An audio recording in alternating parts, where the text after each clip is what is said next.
नमस्कार दोस्तों, मैं आपका होस्ट जुल्फिकार जोशी आपका स्वागत करता हूं। मैं रिव्यू मास्टर में। दोस्तों, इस वीडियो में हम बात करेंगे हमारे रक्षा मंत्री ने जो पार्लियामेंट में डीआरडीओ के अपकमिंग प्रोजेक्ट की बात की है, एक लिस्ट जारी की है जिसमें डीआरडीओ के कौन कौन से अपकमिंग प्रोजेक्ट हैं उसके बारे में ब्यौरा दिया गया है। पर यहाँ पर हमने सेलेक्ट किए हैं कुछ मिसाइल्स के प्रोजेक्ट जिसको मैंने अपने कम्युनिटी टैब में भी शेयर किया था। उस सभी प्रोजेक्ट के बारे में हम इस वीडियो में बात करेंगे। अभी ये प्रोजेक्ट नए हैं या 1-2 साल पहले ही स्टार्ट किए गए हैं। इनके बारे में शायद आप लोग जानते भी होंगे, पर उसको कोरिलेट कैसे करना है और भी ज्यादा डिटेल इसके बारे में आपको बताऊंगा इस वीडियो में। तो चलिए जान लेते हैं। अपने कम्युनिटी टैब में सुबह मैंने यह पोस्ट डाली थी, आपके स्क्रीन में दिख रहा होगा यह पोस्ट। इसमें 2 प्रकार के प्रोजेक्ट शामिल किए गए हैं, मिशन मोड प्रोजेक्ट्स और टेक्नोलॉजी डेमोन्स्ट्रेशन प्रोजेक्ट्स। एक्चुअल में डीआरडीओ के पास केवल इस 2 प्रकार के प्रोजेक्ट्स नहीं है, उनके पास 4 प्रकार के प्रोजेक्ट्स होते हैं। इन दोनों के अलावा साइंस एंड टेक्नोलॉजी प्रोजेक्ट्स और इंफ्रास्ट्रक्चर डेवलपमेंट प्रोजेक्ट भी होता है। और इनमें अंतर कुछ इस प्रकार का होता है कि जो मिशन मोड प्रोजेक्ट्स हैं उसमें ज्यादा पैसे का एलोकेशन होता है, यानी कि उसमें टेक्नोलॉजी खरीदने की भी आवश्यकता होती है, दूसरे देश के साथ कोलैबोरेशन भी किया जाता है। और टेक्नोलॉजी डेमोन्स्ट्रेशन प्रोजेक्ट्स वो होते हैं जिनकी टेक्नोलॉजी हमारे पास है या हमने कुछ लगभग डेवलप कर ली है, उसके अलग अलग वेरिएंट हमें बनाने और इसमें लगने वाला खर्चा कम है। तो इन 2 प्रकार के प्रोजेक्ट्स के बारे में हम बात करेंगे। इनमें कौन कौन सी मिसाइल्स बनाई जा रही है उनके बारे में बात करेंगे हम इस वीडियो में। यहाँ पर आपको 2 प्रकार की टर्मिनोलॉजी दिख रही होगी, एक डीओएस और दूसरी पीडीसी। डीओएस का मतलब डेट ऑफ सैंक्शन, पीडीसी का मतलब probable date of completion.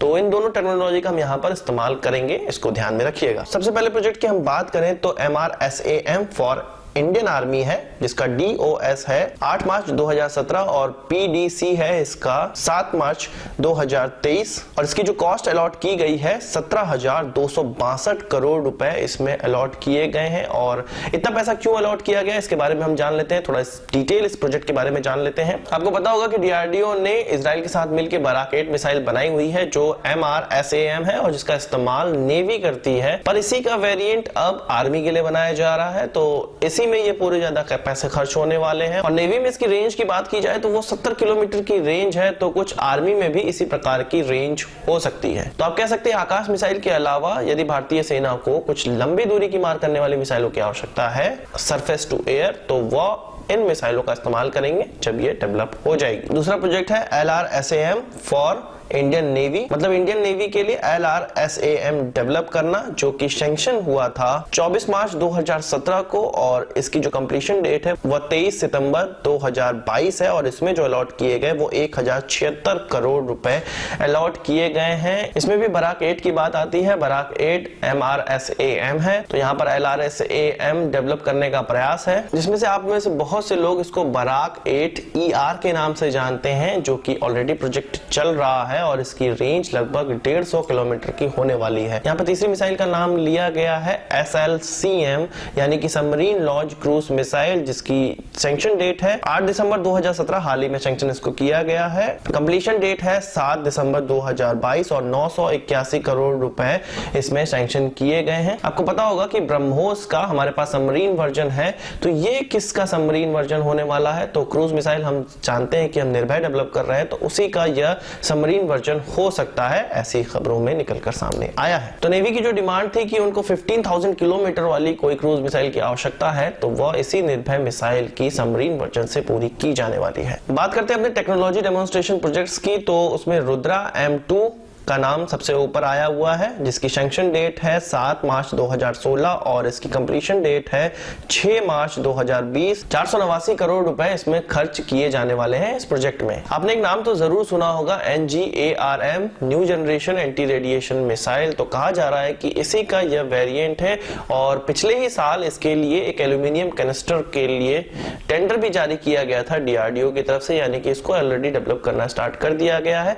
NGARM develop अभी नहीं हो पाया था, तो क्या पता उसकी टेक्नोलॉजी का इस्तेमाल करके हम रुद्रा 2 डेवलप कर रहे हो और आगे आने वाले समय में हम लोगों को इसका परीक्षण देखने को मिल सकता है। और जब इसका परीक्षण होगा तभी इसकी ज्यादा स्पेसिफिकेशन सामने निकल कर आ पाएगी। NGARM एक एयर टू सरफेस मिसाइल है, तो यह भी एक एयर टू सरफेस मिसाइल हो सकती है। और रुद्रा 3 की भी बात की जाए यहाँ पर, इसी का आगे वाला वेरिएंट वो हो सकता है, जिसकी डेट ऑफ सैंक्शनिंग 20 फरवरी 2017 थी और इसकी कंप्लीशन डेट रखी गई है 19 फरवरी जनवरी 2022 और 485 करोड़ रुपए इसमें सैंक्शन किए गए हैं कि इतना पैसा आप खर्च कर सकते हैं। यहाँ पर जो अगला प्रोजेक्ट दिख रहा है वो अन्वेषा के नाम से दिख रहा है। हालांकि यह मिसाइल नहीं है, पर यह भी एक डीआरडीओ का बहुत इंपॉर्टेंट प्रोजेक्ट है। इस पर बहुत ही ज्यादा संशय बना हुआ है कि एक्चुअल में यह मिसाइल प्रोजेक्ट है या कोई और है, पर जो मेरी जानकारी है उसके हिसाब से यह एक रडार प्रोजेक्ट है। इसकी डेट ऑफ सैंक्शन थी 6 मई 2016 और कंप्लीशन डेट है 5 मई 2021। इसमें पूरी जो कॉस्ट दी गई है वो 479 करोड़ रुपए दी गई है और मेरे हिसाब से यह शॉर्ट फिश LRDR रडार का ही एडवांस वर्जन होने वाला है और इसके 2 वेरिएंट डेवलप किए जा रहे हैं। पहले वेरिएंट का नाम है एस्लेशा जो कि शॉर्ट रेंज का होने वाला है और दूसरे वेरिएंट का नाम है अन्वेषा जो कि लॉन्ग रेंज का होने वाला है। तो ये एक पूरा रडार प्रोजेक्ट है जो मुझे जानकारी है। इसके अलावा जो अगला प्रोजेक्ट है वो naval antiship short range missile है जिसका DOS है 18 अगस्त 2017 और इसकी कंप्लीशन डेट है 17 अगस्त 2021 और इस प्रोजेक्ट में 434 करोड़ रुपए सैंक्शन किए गए हैं। इस प्रोजेक्ट के बारे में ज्यादा जानकारी उपलब्ध नहीं है, पर आप नाम से ही समझ सकते हैं कि एक एंटी शिप मिसाइल है जिसका इस्तेमाल नेवी को करना है। कुछ इस प्रकार की मिसाइल डेवलप की जा रही है। इसके बाद जो प्रोजेक्ट है वो supersonic missile assisted release of torpedo है। इसकी जो DOS है वो 11 नवंबर 2016 है और कंप्लीशन डेट है 10 मई 2021। 340 करोड़ रुपए इसके लिए सैंक्शन किए गए हैं और मेरे हिसाब से ये बहुत मेरा फेवरेट प्रोजेक्ट है।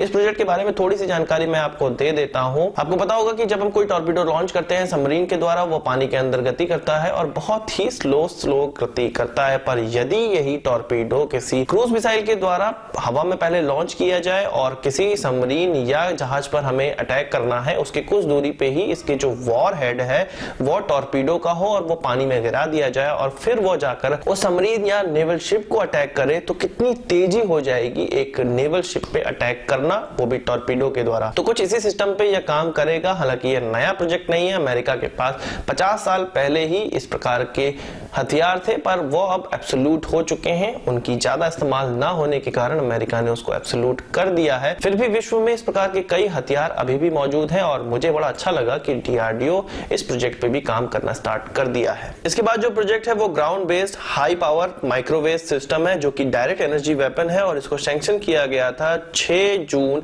2017 को और खत्म होने की डेट है 15 जून 2018। इसमें अलॉट किए गए थे 180 करोड़ रुपए।